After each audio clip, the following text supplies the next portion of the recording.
Folks, it's Matthew, your friendly neighborhood technician here, making another video for you out of Boise, Idaho. And if you think you're looking at a brand new intake, you're not. I did a pretty good job cleaning this one up. I think I still got some thicker areas of grease and grime buildup I need to get off, but I'm not going to worry about that and have not been worried about that too much.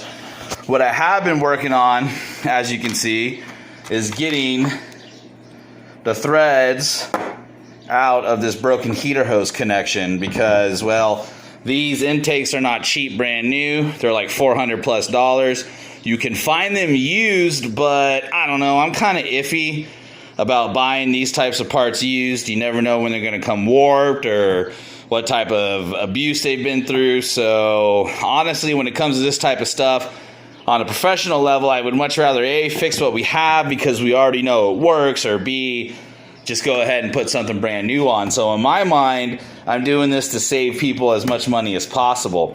So this is a common thing that happens on these GM intakes, GMC, Chevy, anything you see like this. These heater hose outlets, connectors, whatever you want to call them, they do get corroded and they break, and it happens. There's a few different ways you can go about it. You can drill it out, you can cut it out.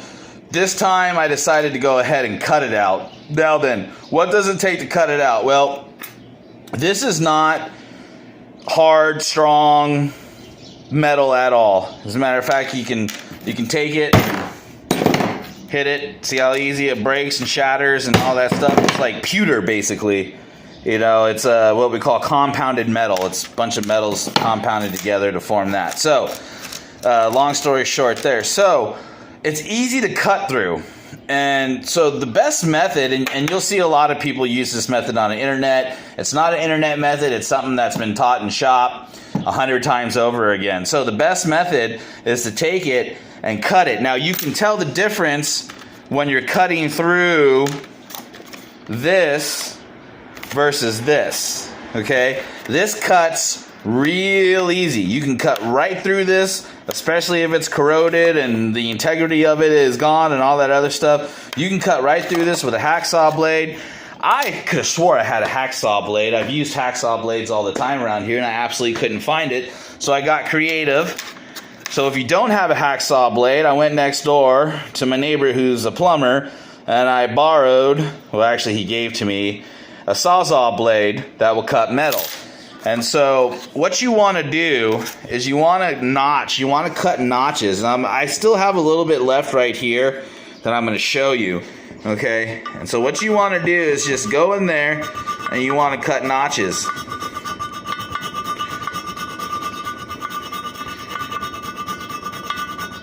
All right, and you just want to just very gently and slowly. This blade is actually pretty wore out now on the tip.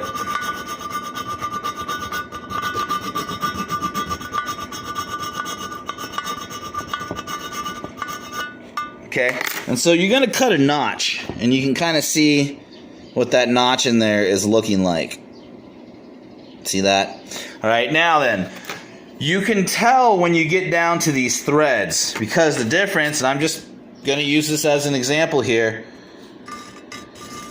the difference in running this across here, it gets caught, it's hard to cut, it's not that easy. As you can see here, it's very easy. So when you start getting down into the threads, you can most definitely feel it. You don't have to be some type of mechanic guru to know the difference and make a precision cut. So then once you do that, you're going to take a chisel and you're going to start knocking it out. I'm going to show you how that's going to work. All right. So you're going to take a chisel and you're just going to put it right here on the top edge of that. Don't be shy. Let me make sure I got you a good camera angle there. And look at there. Okay. Now we fixed this whole piece. All you gotta do is start at the top and just knock that metal out. All right, now then, once you've done that, you may have nicked the threads just a little bit, and that's okay, because what you're going to do is you're going to get a tap. All right, and if you don't know what a tap is, this is a tap and die kit.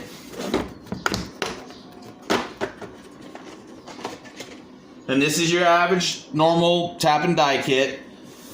And this is what a tap looks like. Okay? And so that's what you're going to use. Now, I need to go to the store, to the automotive store, and I need to get a special tap. And actually, a tap that size, the automotive store may not have it. You may need to go to like a nut and bolt store or a specialty hardware store to get a tap that size, because that's a pretty big tap. But you're going to take that tap and you're just going to run it down in there. Now, you're not going to run it in there too much. You're only going to want to go just because it's not very deep. Let's see. You've only got about that much clearance on this intake for those threads. So you're going to run your tap just down in there just a little bit. Right to about there, basically. That's all you need to do. And it'll clean up your threads, and then you'll be able to install your new connector. So, again, very common for these connectors to break, especially if they're let go long enough to get all corroded and start leaking and stuff like that. And so don't fret if it happens. All you got to do is take a metal cutting blade, cut some notches, 1, 2, 3, 4, maybe more, and then just take a chisel. You know what, you could probably even do it with a screwdriver also, and then just knock that stuff right out of there, and you'll be good to go. So I'm pretty excited that we were able to get this fixed up, and that now puts me back on track to getting this job finished out. Finish cleaning up this a little bit, and then go to the engine side of it, get the valley of the engine cleaned up and all that other good stuff, and then we're going to start putting all this stuff back together and see if we can't get this truck out of here pretty quick. So, alright folks, well, there you have it. That's how you fix a broken heater hose connector on these Chevy and GM intakes, Ford intakes, and any type of broken heater hose connector.